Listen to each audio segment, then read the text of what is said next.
महिला व बालविकास विभागाचा तुघलकी कारभार, जिथे शाळांनाच इमारती नाहीत, म्हणे अंगणवाडीचे शाळेत स्थलांतर करा, निधीअभावी सरकारकडून पळवाट, तर 55 कोटींचा प्रस्ताव धुळखात पडून. डॉक्टर गणेश ढवळे.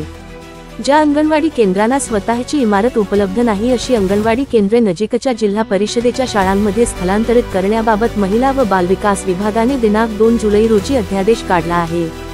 परंतु अध्यादेश काढण्यापूर्वी जिल्हा परिषदेच्या शाळांना तरी पुरेशा इमारती आहेत का, सुस्थितीत आहेत का, सुरक्षित आहेत का, याचा विचार केलेला नाही. बीड जिल्ह्यातील जिल्हा परिषदेच्या 349 शाळांमधील 592 वर्गखोल्या धोकादायक असून त्या ठिकाणी अध्यापन करू नये असे शिक्षण विभागाने कळविले असून 749 वर्गखोल्यांची किरकोळ दुरुस्ती तर 856 वर्गखोल्यांना मोठ्या दुरुस्तीची गरज असल्याचे म्हटले आहे.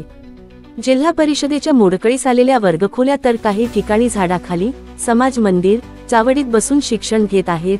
आता या आदेशामुळे शासनाचा तुघलकी कारभार समोर आल्याची संतप्त प्रतिक्रिया सामाजिक कार्यकर्ते तथा मुख्य प्रचार प्रमुख, बीड जिल्हा माहिती अधिकार कार्यकर्ता महासंघ महाराष्ट्र राज्य डॉक्टर गणेश ढवळे लिंबागणेशकर यांनी दिली आहे.